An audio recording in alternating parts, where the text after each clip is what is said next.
محرم الحرام کا مہینہ شروع ہو چکا ہے، اور یہ مہینہ حرمت والے مہینوں میں سے ہے۔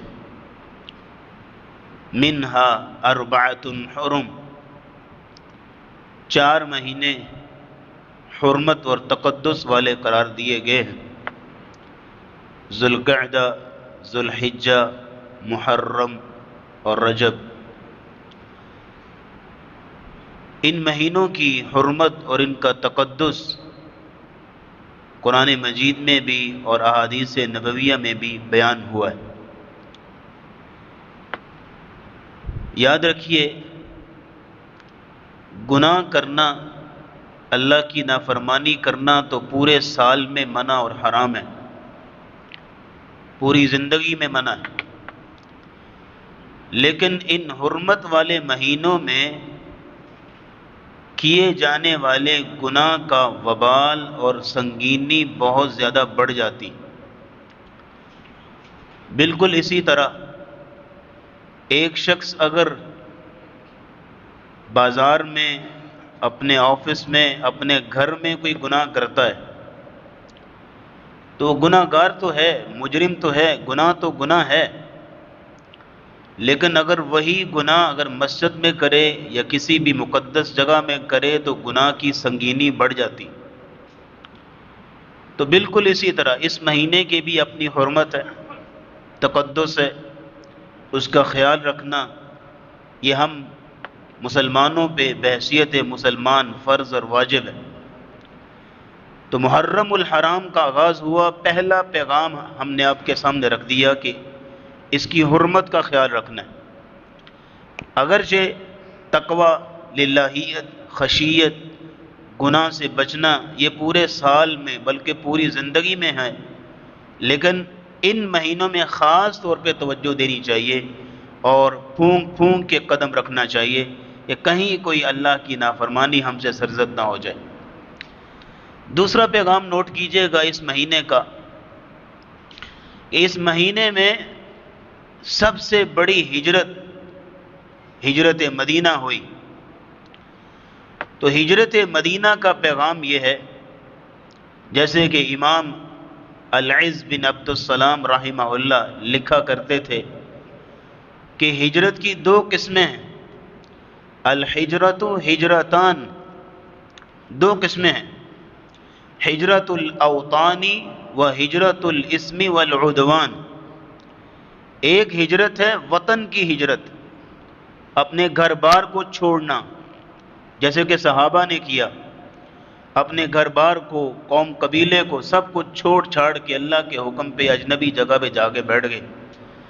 تو ہجرت الاوطان، وطن کی ہجرت تب ہوتی ہے جب ایک جگہ پہ رہ کے دین پہ عمل کرنا بڑا مشکل ہو چکا ہے اور دین اور ایمان کو بچانا یہ ناممکن ہو چکا ہے، تو حکم یہ ہے کہ وہ جگہ چھوڑ دی جائے، ایسی جگہ پہ چلے جاؤ جہاں تم دین پہ صحیح طریقے سے عمل کر سکو۔ اور دوسری ہے ہجرت الاسم والعدوان، دوسری ہے کہ اپنی غلط عادتوں کو، بری عادتوں کو، گناہ کی روش کو اور گناہوں کو چھوڑ کے نیکی کے رستے پہ، عبادت اور اطاعت کے رستے پہ آ جانا، یہ ہجرت دوسری ہے، ہجرت الاسم والعدوان۔ اور امام العز بن عبد السلام کہتے ہیں کہ وَهُوَ أَفْضَلُهُمَا، یہ دوسری جو ہجرت ہے یہ سب سے افضل ہجرت ہے، کیونکہ اس میں اللہ کی رضا ہے۔ رسول اللہ سے بھی پوچھا گیا تھا، یا رسول اللہ سب سے بہتر ہجرت، سب سے افضل ہجرت کون سی ہے؟ نبی اسلام نے فرمایا ان تکرہ ان ترک ما کرہ ربک، تو ہر اس چیز کو چھوڑ دے جو چیز تیرے رب کو ناپسند ہے اور تیرے رب کو ناراض کرتی ہے، ہر اس کام کو، عادت کو، روش کو چھوڑ دے، یہ سب سے افضل ہجرت ہے۔ اور صحیح بخاری کی حدیث میں آتا ہے والمہاجر من ہجر ما نہی اللہ عنہ، سب سے حقیقی مہاجر وہ ہوتا ہے جو ہر اس کام کو چھوڑ دے جس سے اللہ نے منع کیا ہے۔ دوسرا پیغام ہے اس محرم الحرام کا، کیونکہ اس مہینے میں ہجرت ہوئی تو ہمیں بھی ہجرت کرنی ہے بری عادتوں سے، ہمیں بھی ہجرت کرنی ہے برے اخلاق سے، ہمیں بھی ہجرت کرنی ہے غلط رویوں سے، ہمیں بھی ہجرت کرنی ہے پرانی نفرتوں سے، ہمیں بھی ہجرت کرنی ہے اپنی انا اور ضدوں سے، اور پھر یہ ہے کہ ان سارے امور سے جب ہجرت کریں گے تو اللہ کی رحمت ہماری منتظر ہوگی انشاءاللہ۔ تیسری بات نوٹ کیجئے، تیسرا پیغام اس مہینے کا، محرم الحرام کا، وہ یہ ہے کہ عاشورہ کا روزہ رکھنا۔ نبی کریم صلی اللہ علیہ وسلم جب مدینہ میں تشریف لائے تو آپ علیہ الصلوۃ والسلام نے دیکھا کہ یہودی 10 محرم کو روزہ رکھتے ہیں۔ آپ نے سوال کیا وجہ کیا ہے؟ کہا جی اس دن کو ہم عید کے طور پہ مناتے ہیں، اس لیے کہ اللہ نے فرعون سے حضرت موسیٰ کو اور ان کی قوم کو نجات دی تھی 10 محرم کو، اس لیے ہم اس دن کو خوشی کا، عید کا دن مناتے ہیں، اور بطور خوشی شکرانے کی ہم روزہ رکھتے ہیں۔ تو نبی اسلام نے فرمایا کہ نحن احق بموسیٰ منکم، ہم تو حضرت موسیٰ کے زیادہ حقدار ہیں تمہاری بنسبت، ہم بھی روزہ رکھیں گے۔ پھر جب آپ نے 10 محرم کا روزہ رکھنا شروع کر دیا، اور رمضان کے روزوں کی فرضیت سے پہلے 10 محرم کا روزہ رکھنا فرض تھا، پھر جب رمضان کے روزے فرض ہوئے تو یہ روزہ نفل قرار دے دیا گیا کہ جو چاہے رکھے، جو نہ چاہے نہ رکھے۔ اور آپ نے فرمایا جو 10 محرم کا عاشورہ کا روزہ رکھتا ہے، 1 سال گزشتہ اللہ رب العزت اس کے گناہوں کو معاف کر دیتے ہیں۔ صحابہ نے جب آخر میں توجہ دلائی، یا رسول اللہ یہودی اس دن روزہ رکھتے ہیں تو ہم بھی، تو ہماری تو مشابہت ہو جائے گی، اسلام تو ہمیں مخالفت کرنے کا حکم دیا ہے۔ تو نبی اسلام نے فرمایا لئن بقیت الی قابل لأصومن التاسع، اگر آئندہ سال میں زندہ رہا تو ہم 9 کا بھی رکھیں گے۔ تو یہ اس راوی روایت کرنے والے عبداللہ بن عباس ہیں، اور وہ فتویٰ دیتے ہیں کہ تم یوم تاسع یعنی 9 محرم کا بھی اور 10 محرم کا بھی روزہ رکھو۔ اس کی فضیلت یہ ہے کہ اللہ گزشتہ 1 سال کے سارے گناہ معاف کر دیتے ہیں۔ یہ تیسرا پیغام ہے اس مہینے کا۔ چوتھا پیغام نوٹ کیجئے گا، اور وہ یہ ہے کہ چونکہ محرم الحرام مسلمانوں کا نیا سال ہے، نیا سال شروع ہوا ہے تو تجدید ایمان بھی ہونی چاہیے، اپنے ایمان کو چیک کرنا چاہیے کہ میری زندگی کے اتنے سال گزر رہے ہیں، آخر کہاں گزار رہا ہوں۔ اس ضمن میں ابو دردہ رضی اللہ تعالیٰ عنہ کا ایک قول نقل کر کے تو بات ہی ختم ہو جاتی ہے۔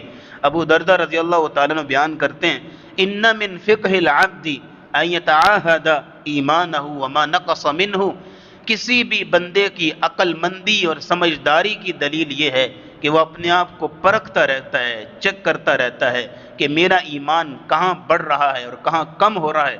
اور فرمایا کہ ومن فقہ العبد ان یعلم امزداد ہوا ام ہوا منتقص، بندہ دیکھتا رہتا ہے، چیک کرتا رہتا ہے کہاں میں غلطی کر رہا ہوں، کہاں میں گناہ کر رہا ہوں، کہاں مجھ سے غلطی ہو رہی ہے۔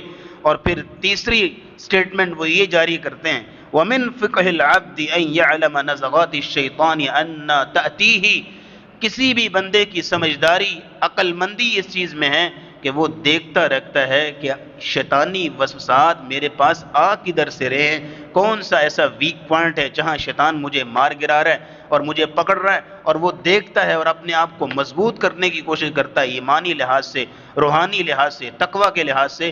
تو یہ چوتھا پیغام ہے، نیا سال تو تجدید ایمان کیجئے اس اعتبار سے کہ زندگی کے سال گزرتے جا رہے ہیں، میں کہاں کھڑا ہوں، کیونکہ اللہ قیامت کے دن 2 ہی گروہ بنائیں گے، فریق فی الجنت و فریق فی السعیر، ایک گروہ جنت میں جائے گا اور ایک گروہ جہنم میں جائے گا۔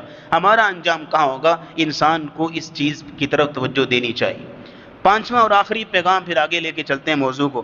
5واں اور آخری پیغام یہ ہے اس مہینے کا، وہ یہ ہے کہ عظمت صحابہ کا پرچار کرنا، کیونکہ اس مہینے کے تعلق سے صحابہ کرام رضوان اللہ علیہم اجمعین پر ان کی شان پر اور ان کی شخصیت پہ بڑی انگلیاں اٹھائی جاتی اور تبرہ بازیاں کی جاتی اور طرح طرح کے معاملات بنتے ہیں۔ تو ہم بحیثیت محب صحابہ اور بحیثیت محب اہل بیت، ہمارا یہ فریضہ یہ ہے کہ ہم ان روشن ستاروں کی عظمت کا پرچار کریں، اور وہ دعا ہمیں نہیں بھولنی چاہیے جو ہمیں سکھائی گئی، ربنا اغفر لنا ولاخواننا الذین سبقونا بالایمان ولا تجعل فی قلوبنا غلا للذین آمنوا ربنا انک رؤوف الرحیم۔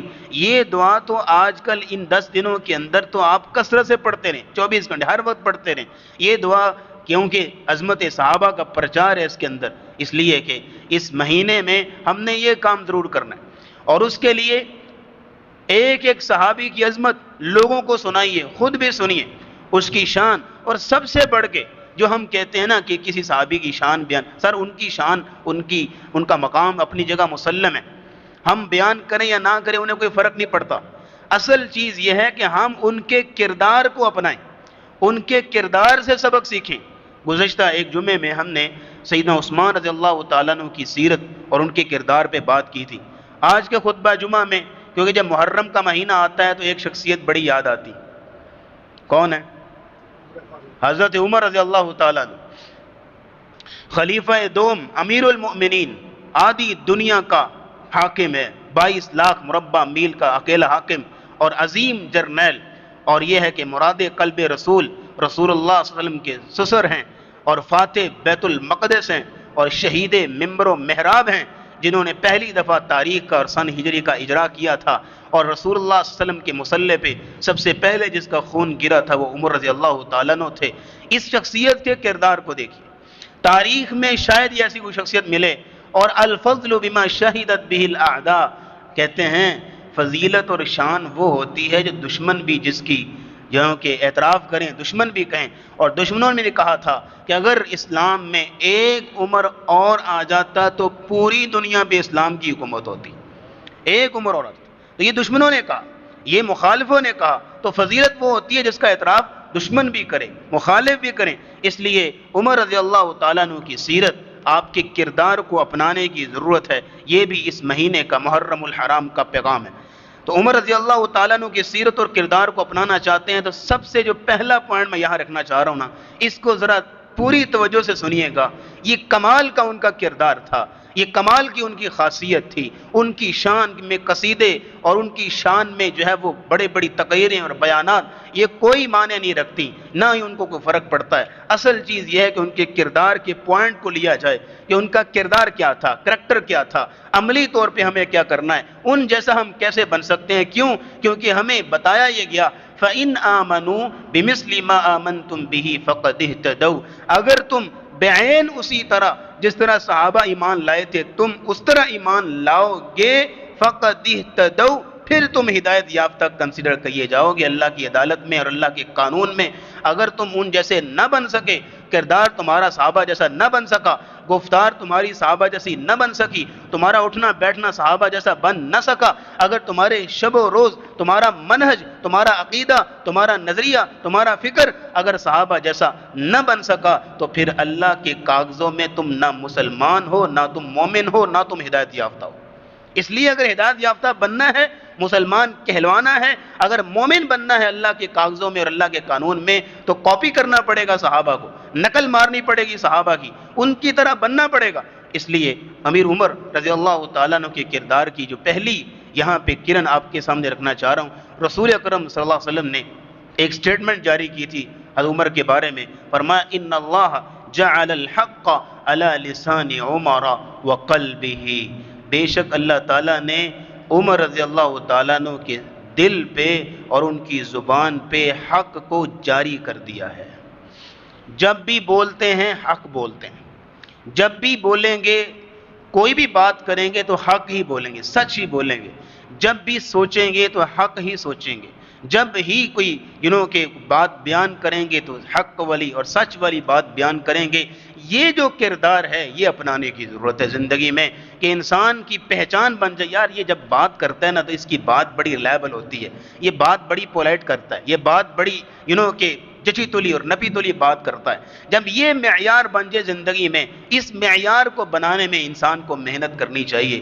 یہ نہ ہو کہ آپ کے بارے میں اللہ نہ کرے آپ کی عدم موجودگی میں کوئی بات کی جا رہی ہو تو دو تین بندے آگے سے بولیں اور چھڈو جی انہاں دی کڑی گل ہے، ان کی بات آپ کیا کرتے ہیں، ایسا کردار نہ ہو۔ کردار یہ ہو کہ جب بھی آپ کا نام لیا جا رہا ہو تو عدم موجودگی میں 10 بندے گواہی دینے والے بیٹھے ہو، نہیں یار بات وہ بندہ ٹھیک کرتا ہے، بات اس کی بڑی ریلائبل ہوتی ہے۔ عمر رضی اللہ تعالیٰ عنہ کے بارے میں رسول اللہ نے یہ سٹیٹمنٹ جاری کی تھی، ان اللہ جعل الحق علی لسان عمر وقلبہ، کہ اللہ نے عمر رضی اللہ تعالیٰ عنہ کی زبان پہ، آپ کے دل پہ حق کو جاری کر دیا۔ اب اس کردار کو بنانے میں محنت کس طرح کرنی ہے، ایک یہاں پہ قول نقل کرتا ہوں۔ علماء کہتے ہیں من اخلص للہ 40 یوما ظہرت ینابیع الحکمہ من قلبہ علی لسانہ، جس بندے نے اپنی زندگی کی روٹین یہ بنا لی کہ 40 دن اس نے اللہ کے لیے زندگی گزاری. بات کی کوئی بھی تو اللہ کے لیے، اللہ راضی ہو. کوئی عمل کیا کس لیے؟ اللہ راضی ہو. ہر وقت اس کی کوشش یہ ہے کہ بس میرا رب راضی ہو. 40 دن، یہ نہیں کہ صرف 40 دن، باقی پوری زندگی بات ہو رہی ہے، لیکن وہ کہہ رہے ہیں کہ جس نے 40 دن تک ایسا کر لیا تو 40 دنوں کے بعد انعام کیا ملے گا؟ ظہرت ینابیع الحکمہ من قلبہ علی لسانہ. اللہ رب العزت اس بندے کو اس مقام پہ لے آتے ہیں کہ اس کے دل پہ اور اس کی زبان پہ اللہ حکمت و دنائی کو جاری کر دیتے ہیں. ینابیع کے الفاظ بولے ہیں کہ حکمت و دنائی کے چشمے کھول دیتے ہیں، جاری کر دیتے ہیں اس کی زبان پر. اس کو خود نہیں سمجھ آ رہی ہوتی کہ اتنی اچھی باتیں میں کرنے لگ گیا ہوں، اس لیے کہ اس نے اپنے آپ کو اس لیول پہ لے کے آیا ہے، اپنے رب کی رضا میں وہ پرفارم کر رہا ہے زندگی کو، تو اللہ رب العزت کو یہ مقام دیتے ہیں. اور عمر رضی اللہ تعالیٰ عنہ کو یہ مقام ملا، یہ پہلا کردار ہے، اس کو سمجھیے گا. عمر رضی اللہ تعالیٰ عنہ فرماتے ہیں کچھ ایسے مقامات ہیں کہ میں نے اپنے رب کے ساتھ موافقت کی ہے. مقام ابراہیم پہ آئے، کہتے ہیں میرا دل کرتا، رسول اللہ سے بات کریں، یا رسول اللہ میرا دل کرتا ہے کہ ہم مقام ابراہیم پہ کوئی 2-4 رکھتے ہیں، کوئی ہم نماز پڑھا کریں. ابھی یہ مشورہ دیا عمر رضی اللہ تعالیٰ نے، رائے دی، تو قرآن نازل کر دیا اللہ نے. جبریل قرآن لے کر آئے، وَاتَّخِذُوا مِن مَّقَامِ إِبْرَاهِيمَ مُصَلًّى. آج کے بعد قانون بن گیا ہے، حج عمرے کا رکن بن گیا ہے کہ طواف کعبہ مکمل کرنے کے بعد مقام ابراہیم پہ 2 رکعت نماز پڑھا کریں. عمر رضی اللہ تعالیٰ نے ایک رائے دی، ایک مشورہ دیا، ایک اوپینین، ایک اپنی خواہش کا اظہار کیا، تو اللہ نے سورہ بقرہ میں وہ آیت نازل کر دی. یہیں تک بس نہیں ہے، رسول اللہ صلی اللہ علیہ وسلم کے پاس آئے اور آگے کہتے ہیں ابھی مومن عورتوں پہ، مسلمان عورتوں پہ پردہ واجب نہیں ہوا تھا، حجاب والی آیتیں نہیں اتری تھیں. تو آئے رسول اللہ کے پاس اور آگے کہتے ہیں یا رسول اللہ آپ کے گھر میں ہر طرح کے لوگ آتے ہیں، نیک لوگ بھی آتے ہیں، برے لوگ بھی آتے ہیں، اچھے بھی ہیں، برے بھی ہیں، نظروں میں حیا والے بھی ہیں اور کچھ بے حیا بھی ہیں. کچھ طرح طرح کے لوگ آپ کے گھر میں آتے ہیں آپ سے بات چیت کرنے کے لیے، تو آپ اپنی بیویوں کو، ہماری ماؤں کو آپ پردے کا حکم کیوں نہیں دے دیتے کہ وہ پردہ کیا کریں، اپنے آپ کو چھپا کے ڈھانپ کے رکھا کریں. ابھی عمر رضی اللہ تعالیٰ نے مشورہ دیا، خواہش کا اظہار کیا، رائے بیان کی. اللہ نے سورہ احزاب کی آیتیں اتار دیں اور قیامت تک کی عورتوں کے لیے ایک شرعی حکم نافذ کر دیا. یا ایھا النبی قل لازواجک وبناتک ونساء المؤمنین یدنین علیہن من جلابیبہن. یہ آیتیں نازل ہوئیں اور اس کے بعد سے مسلمان اور مومن عورتوں پہ اللہ نے پردے کو واجب کر دیا. یہ ہے کہ حق بات زبان پہ جاری ہے، یہ ہے کہ کردار بولتا ہے، حق بولتا ہے. اور پھر اگلی بات سنیے گا، نبی کریم صلی اللہ علیہ وسلم کو بلایا گیا کہ عبداللہ بن ابی مر گیا ہے، رئیس المنافقین، آئیے آپ جنازہ پڑھا دیجئے، شاید کہ اللہ اس کو بخش دے، معاف کر دے. تو نبی اسلام اٹھ کھڑے ہوئے جنازہ پڑھانے کے لیے. عمر رضی اللہ تعالیٰ کبھی آگے کبھی پیچھے، یا رسول اللہ کدھر جا رہے ہیں، کس کی نماز جنازہ پڑھانے جا رہے ہیں؟ وہ جس نے یہ کہا تھا، وہ جو اس طرح کرتا رہا، وہ جو آپ کی مخالفت اس طرح کرتا رہا، وہ جس نے آپ کے بارے میں یہ باتیں کی، اس کی نماز جنازہ پڑھانے جا رہے ہیں. کہا عمر مجھے چھوڑیے، مجھے جانے دیجئے. یا رسول اللہ نہیں، وہ منافق تھا، وہ اس طرح کا تھا، آپ نہ پڑھائیے اس کی نماز جنازہ. نبی اسلام نے فرمایا مجھے اختیار دیا گیا ہے 70 مرتبہ بھی اگر آپ اس کے لیے استغفار کریں، میں 70 سے زائد مرتبہ کروں گا، شاید اللہ اس کو معاف کر دے. رسول اکرم صلی اللہ علیہ وسلم گئے، نماز جنازہ پڑھایا، اس کو قبر میں اتارا، سب کچھ کیا. ابھی واپس ہی آئے تھے تو اللہ نے قرآن نازل کر دیا وَلَا تُصَلِّ عَلَىٰ أَحَدٍ مِّنْهُمْ مَاتَ أَبَدًا وَلَا تَقُمْ عَلَىٰ قَبْرِي. اے نبی آج تو آپ گئے ان کی نماز جنازہ پڑھانے کے لیے، اس طرح کے لوگوں کا آئندہ آپ نے جنازہ نہیں پڑھانا. عمر رضی اللہ تعالیٰ عنہ کی رائے کو ہی مانا گیا، تسلیم کیا گیا. یہیں تک بس نہیں، اور کئی واقعات، اب وقت بہت کم ہے، لیکن یہاں کردار جو دینا چاہ رہا ہوں وہ یہ ہے ان اللہ جعل الحق علی لسان عمر وقلبی. اللہ نے عمر رضی اللہ تعالیٰ عنہ کی زبان پہ، آپ کے دل پہ حق کو جاری کر دیا تھا.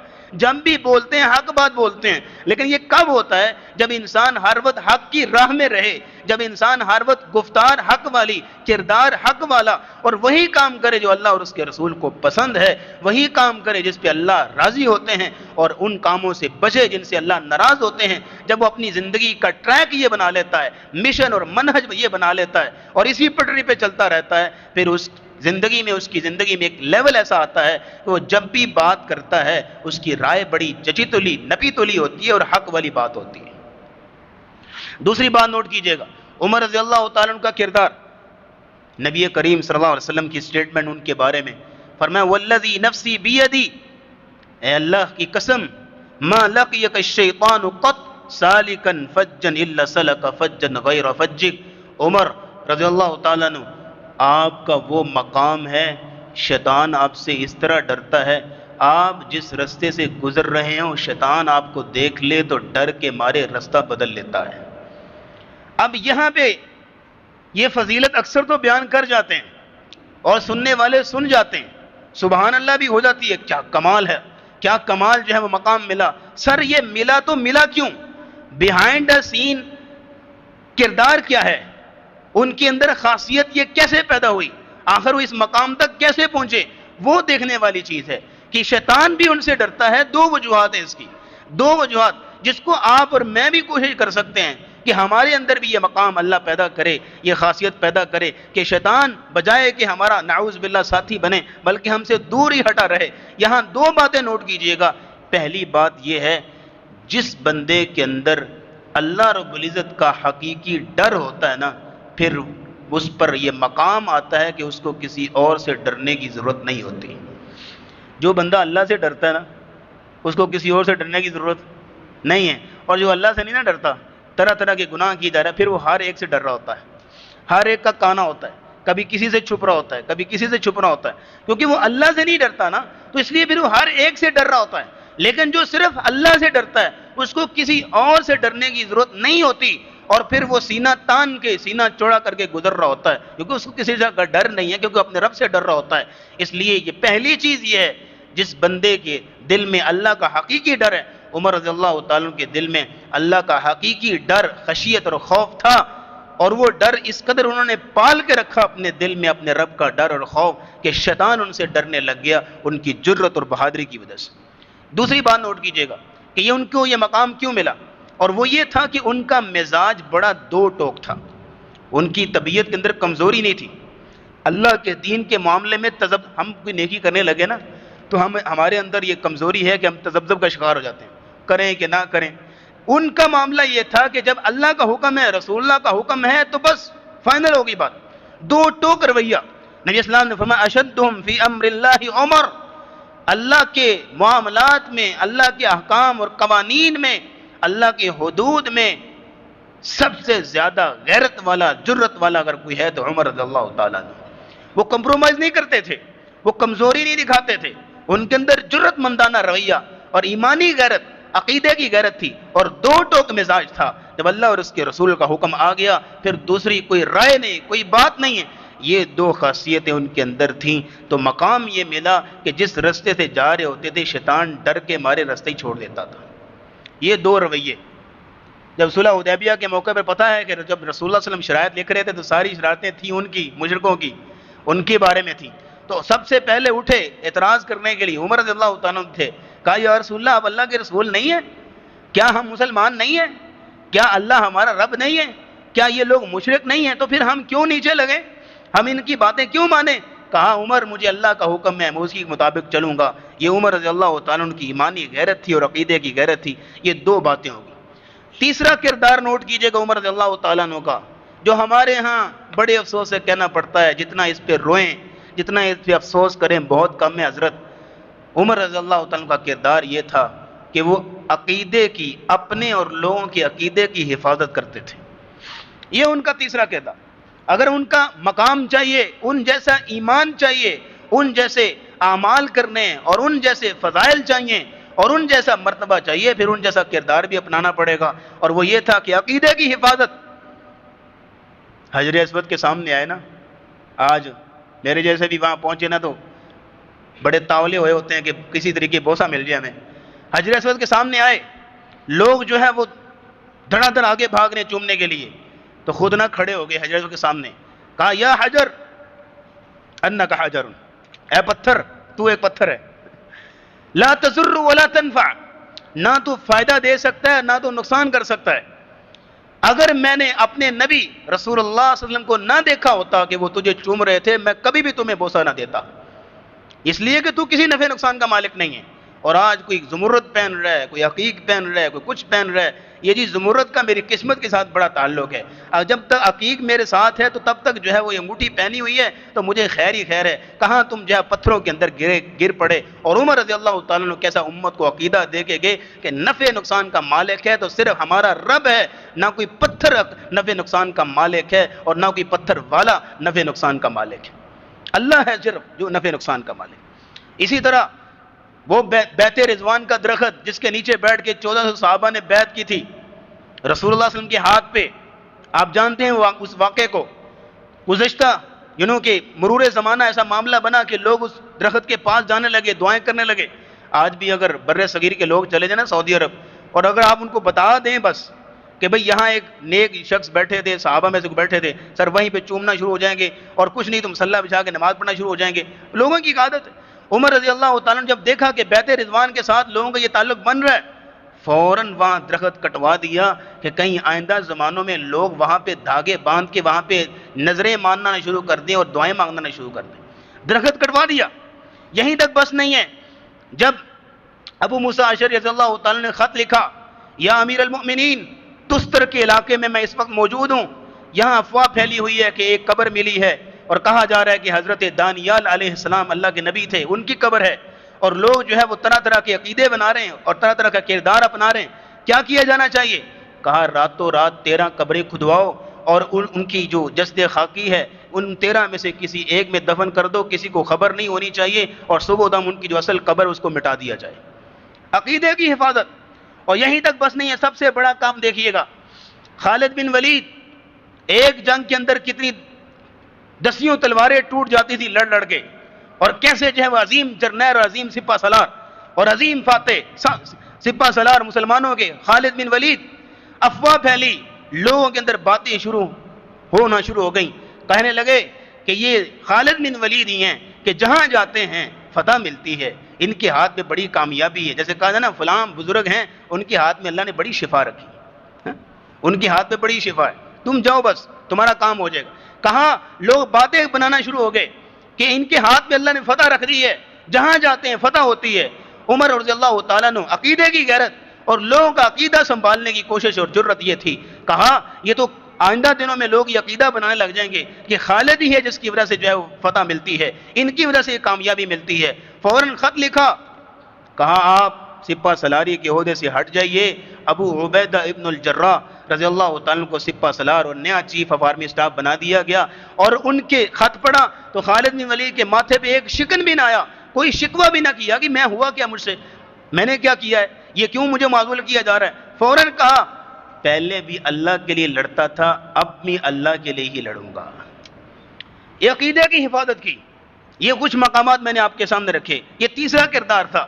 آج ہم اپنے عقیدے کی حفاظت نہ کر سکیں، اپنی اولادوں کے عقیدے کی حفاظت نہ کر سکیں. کوئی کالی بلی جو ہے وہ ہمارا کچھ عقیدہ بنا رہی ہے، کوئی کوا جو ہے ہمارا کچھ عقیدہ بنا رہا ہے. اگر جوتی کوئی گم ہو جائے ہمارا کوئی عقیدہ بن جاتا ہے، اگر جوتی کے اوپر جوتی چڑھ جائے تو ہم کچھ اور سمجھنے لگ جاتے ہیں. یہ چھوٹی چھوٹی چیزیں پتہ نہیں ہمیں کیا کچھ سمجھا رہی ہوتی ہیں. یہ تب ہے جب ہمارا عقیدہ مضبوط نہیں ہے، جب اپنے رب پہ ایمان اور توکل ہوگا، اپنے رب پہ اعتماد ہوگا، پھر اس طرح کی باتیں نہیں ہوں گی.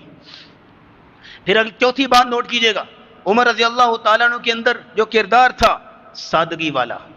ایسی سادگی اور عاجزی تھی کہ ممبر پہ چڑھے ہیں اور خطبہ دینے سے پہلے لوگوں کے اندر لباس اور کپڑے تقسیم کیے ہیں. کچھ جگہ سے لباس آئے، لوگوں کے اندر جو ہے اب تقسیم اس طرح ہوئے کہ ایک ایک کپڑا ملا سب کو. جب ممبر پہ چڑھے تو 2 کپڑے تھے ان کے تن پہ، اور درس دے رہے ہیں لوگوں امیر کی بات سنا کرو، حکمران کی اطاعت کیا کرو. ایک شخص سلیمان کھڑا ہوا، کہا جی آپ کی بات نہیں مانتے، آپ نے ہمیں ایک ایک کپڑا دیا اور آپ کے جسم پہ 2 کپڑے. کہا رکو ابھی. اپنے بیٹے عبداللہ کو بلایا، کہا بیٹے کیا تم نے اپنے والا کپڑا مجھے ہبہ نہیں کیا، تحفے میں نے دیا؟ جی ابا جان ایسا ہی ہے، یہ 2 کپڑے، ایک میرا ہے اور آپ کا ہے. تو عمر رضی اللہ عنہ فرمایا اب بتاؤ. کہا جی اب ہم آپ کی بات مانیں گے. یہ عاجزی تھی، یہ سادگی تھی. ایک دن ممبر پہ براجمان ہوئے، لوگوں کو بتانے لگے لوگوں تم سمجھ بیٹھے عمر پتہ نہیں کیا ہے، میں تو وہ تھا جس کو ابا سے روز مار پڑا کرتی تھی، مجھے تو اونٹ بھی چلانا نہیں آتے تھے، اور آج جو ہے وہ آدھی دنیا کا فاتح اور عظیم جرنیل اللہ رب العزت نے بنا دیا. جب شہادت کا وقت قریب آیا، اپنے بیٹے عبداللہ کو بھیجا کہ جاؤ ام المومنین سیدہ عائشہ رضی اللہ تعالیٰ عنہ کے پاس اور ان سے کہو آپ کے حجرے میں آپ کے گھر کے اندر رسول اللہ کی قبر مبارک ہے، ساتھ ابو بکر کی قبر مبارک ہے، ایک ساتھ جگہ مجھے بھی مل جائے تو آپ کی بڑی نوازش ہوگی۔ اور جا کے امیر المومنین نہ کہنا کہیں وہ حکمران کا حکم سمجھ کے ان کو اطاعت کرنے پہ مجبور نہ ہو جائیں، کہنا عمر نے کہا تھا، یہ جا کے کہا عمر کہتے ہیں نہ کہ امیر المومنین، گزارش کرتے ہیں اگر جگہ مجھے مل جائے دفن ہونے کے لیے آپ کی اجازت سے تو بڑی نوازش ہوگی۔ ام المومنین رونے لگ گئی، کہا وہ جگہ تو میں نے اپنے لیے رکھی تھی لیکن عمر پر قربان کرتی ہوں، وہاں جگہ ملی۔